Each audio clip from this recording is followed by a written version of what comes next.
What's going on, everybody? Welcome back to another installment in my top 100 players series. This one will be focused on players ranked 61 to 70. This is a series that's just for fun, so don't take it too seriously. These are just my opinions. As I've said before, predictive ranking system, so some of these rankings will seem weird, but I'm predicting how I think players will perform next year. It's easy to just rank players based off last year, but I don't think that's as much fun, so I'm ranking how I think players will perform going into next season and throughout next year. Quick little side note. Website content is live. Make sure to go check out the website blazersuprise.com. And with that being said, let's jump into number 70. Dejounte Murray comes in at this spot. He averaged almost 16 points per game last year, 7 boards, 5.5 assists, and is one of the best guard defenders in the entire NBA. Now, the knock on him for me is he's not an efficient scorer, and for a point guard, 5.4 assists per game is not something that's really going to jump out at you. So offensively, I don't think he's as good as some people think he is. He's going to have a lot of responsibility this year with LaMarcus Aldridge being gone,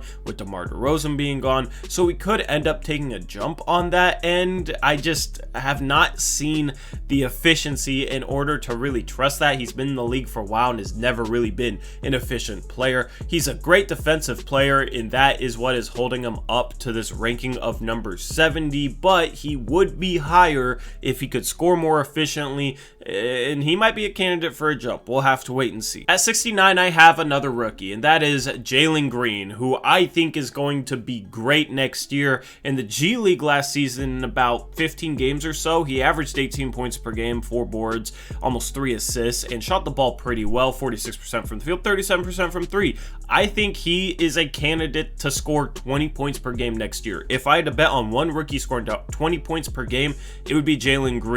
I think he's going to be phenomenal right off the bat. I think he's going to be the Houston Rockets' second best player right off the bat. Now, this ranking might be a bit high for a lot of people, but I've always been a big believer in the talent that is Jalen Green. In Summer League, he showcased a lot of pro scoring moves that I think will work against NBA caliber talent. I think he's more than ready for the NBA, and I think he will be a top 100 player next season. At 68, I have a guy taking a jump, and that is Rui Hachimura of the Washington Wizards. He averaged almost 14 points per game last year, shot 48% from the field, had a slight uptick in 3-point percentage. That's going to need to rise a little bit more, but I think it will. With Russell Westbrook gone and Spencer Dinwiddie coming in, there are some touches that went to Westbrook that will be available. I think they'll go to Rui Hachimura. I think he'll bump his scoring average up to around 18 points per game next year, shooting the 3 ball at about a 35-36% clip. And I think that jump catapults him into being a top 100 player, so I have him coming in here at 68. At 67, I have another power forward, just in a much different mold than Rui. That is Kristaps Porzingis, the 7'3"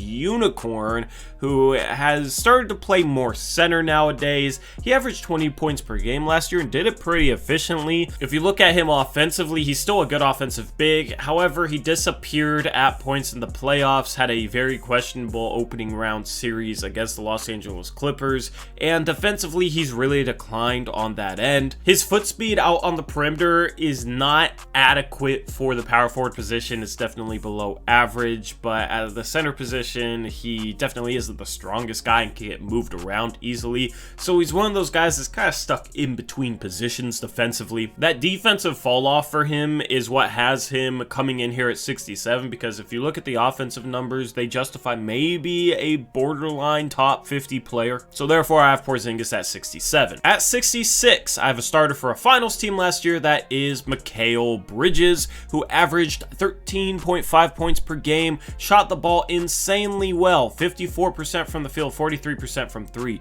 True shooting, 67%.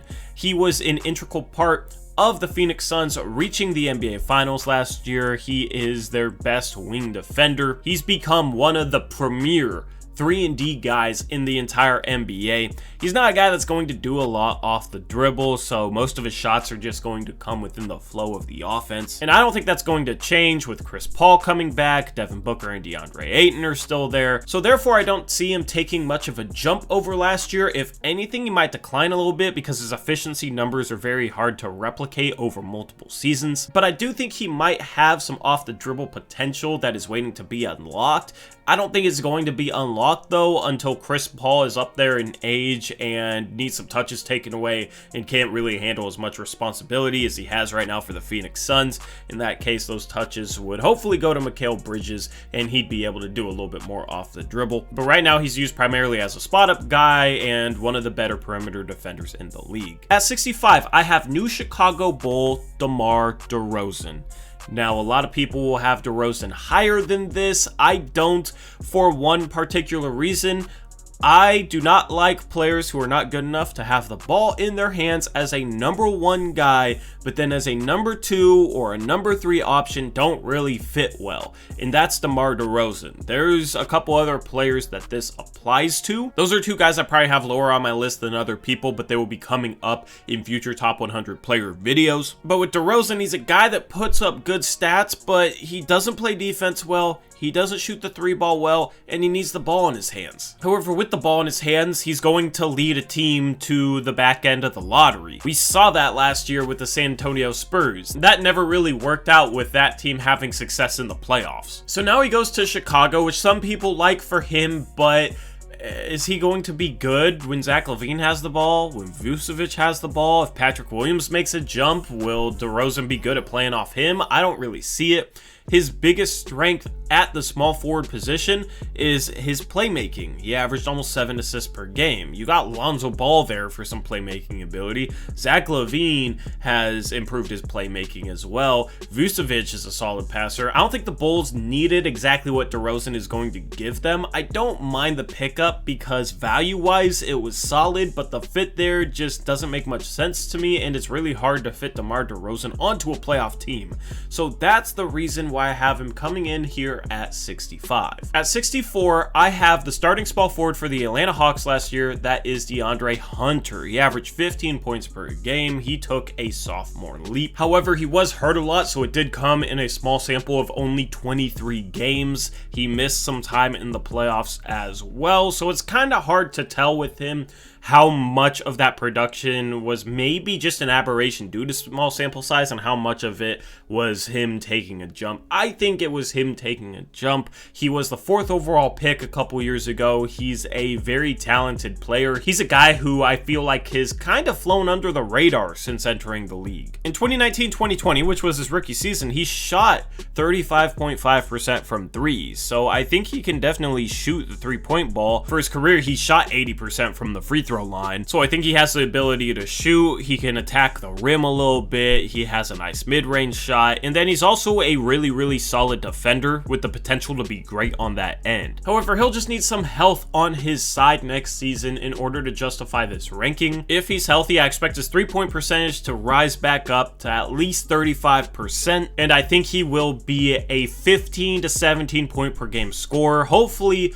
on the upper end of that, because that'll make this ranking look even better.